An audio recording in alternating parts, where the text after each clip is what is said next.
Imagine for a moment, what does a state look like to you? Just close your eyes. Do you immediately conjure like thick, undeniable borders, perhaps a flag waving proudly within them, maybe a soldier or a police officer standing guard, or a grand government building, even a recognizable leader? That mental image you just conjured, it's really potent.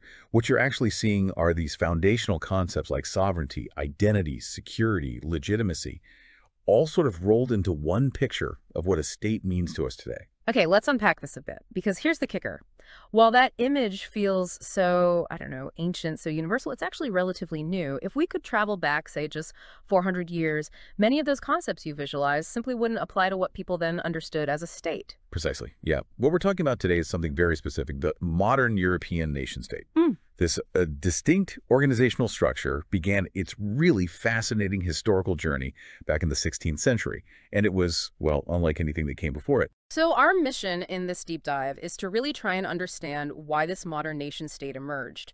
You know, the incredible historical dynamics that shaped it, and crucially, why it started specifically in Europe before becoming basically the dominant model across the entire globe.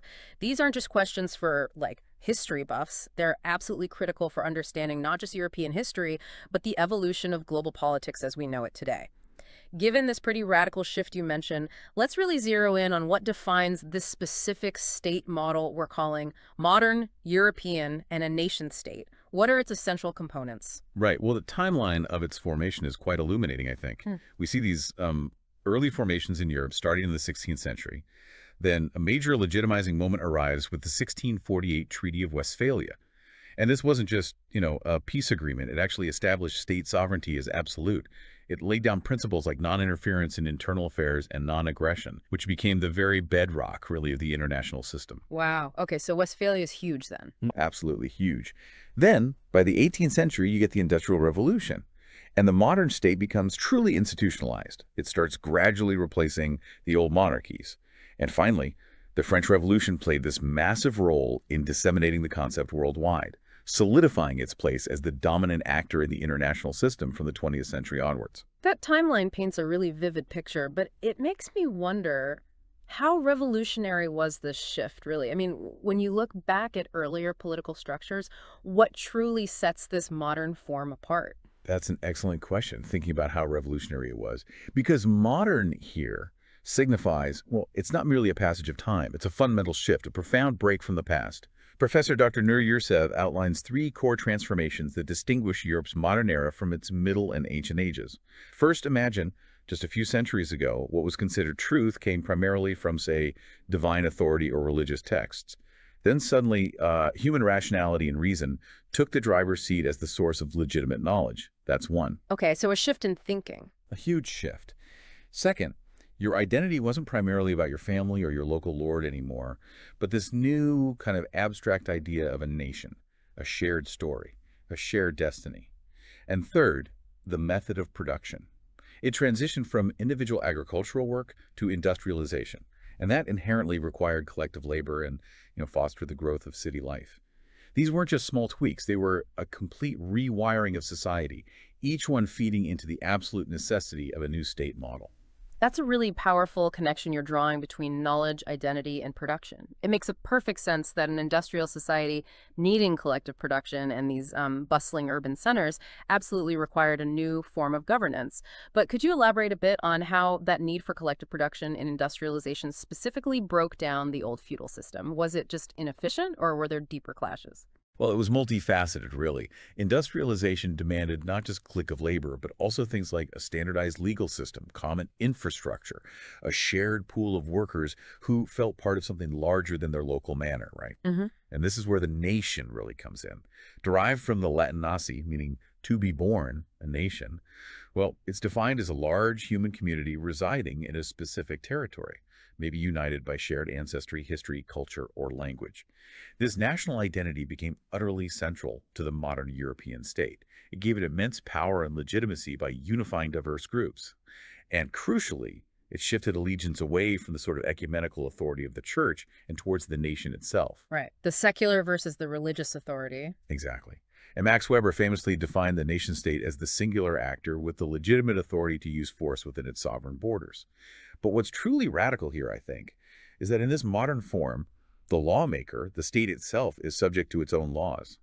That was a fundamental departure from previous monarchical systems where the king was often considered above the law. It's clear the nation is central, but let's dig a bit deeper. What were the conceptual roots that made a nation-based structure not just useful, but like absolutely essential for this new state to even function? Yeah, connecting it to the bigger picture. The nation-state's rise is deeply intertwined with those changes in production we talked about. In agricultural societies, small, self-sufficient units, families, clans, they kind of worked.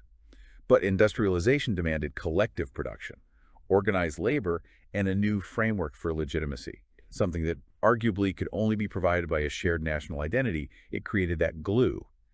And this also fundamentally changed the relationship between the individual and the state. In the Middle Ages, you were often seen as a subject, your identity perhaps religious, promising salvation in an afterlife. But in the modern state, you become a citizen, defined more by your rights and responsibilities within a shared homeland, here and now. A shift from subject to citizen, that's key. Very key. And we can also look to historical thinkers to shed light on this evolution. Take Ibn Khaldun, the 15th century scholar. His work, the Muqaddimah. It's this groundbreaking historical and sociological treatise. He offered a cyclical theory.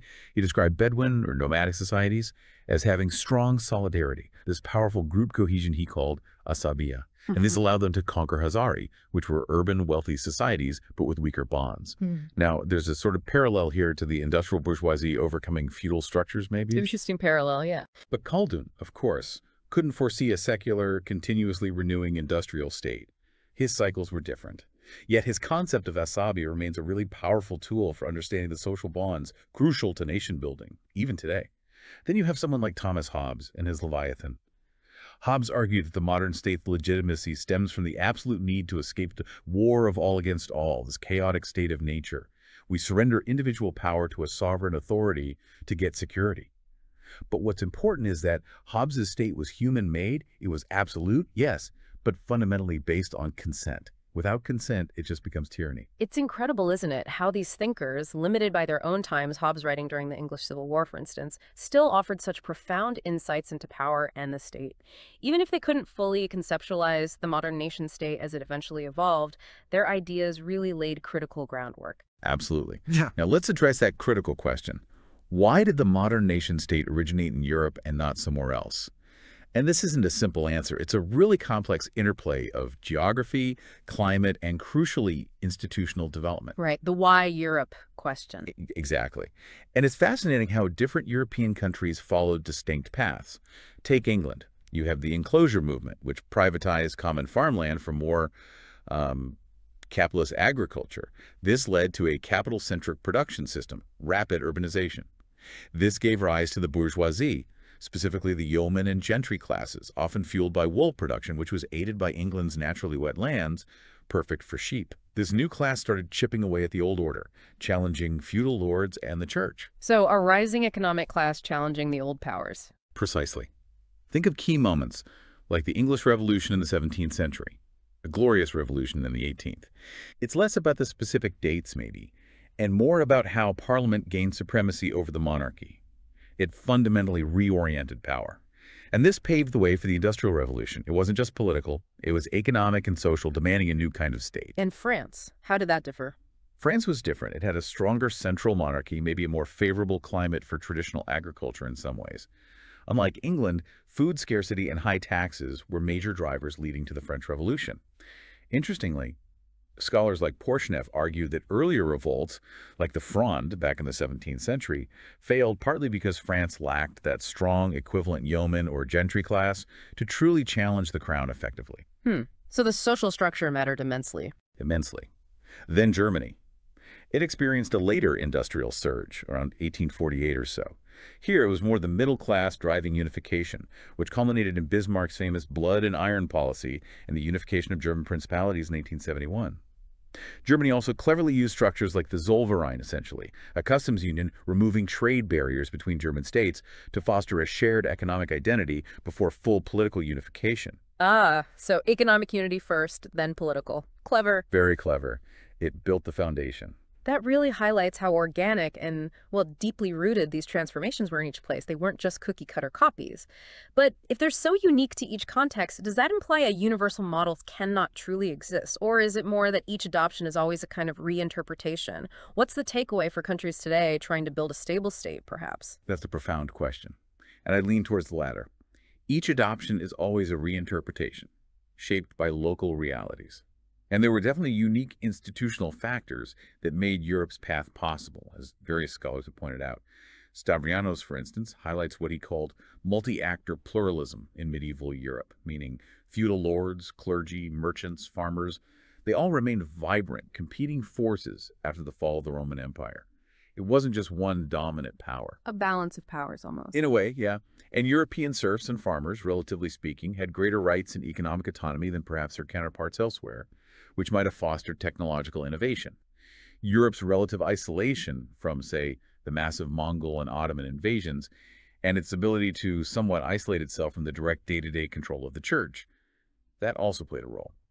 Plus, the transformation of church schools into modern universities, and this societal acceptance of merchants maybe influenced by the Protestant ethic, were also distinguishing features. Interesting points. And as Moglu and Robinson add to this, they highlight Europe's unique blend of, on one hand, strong state institutions inherited from Roman bureaucracy, and on the other, the ability of society, maybe through things like Germanic tribal assemblies, to exert some control over rulers, a kind of push and pull. So it really sounds like Europe's unique Middle Ages experience, maybe a period of fragmentation and struggle in some ways, meant it needed these new institutional solutions.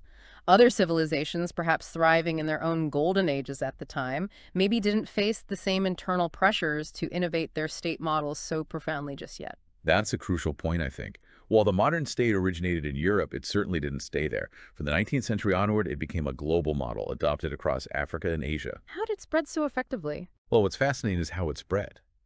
It was driven partly by capitalism and industrialization. The nation-state's constant need for new markets and resources naturally led to what you might call a regime export. They spread their system of governance. And colonial movements, of course, accelerated this process immensely.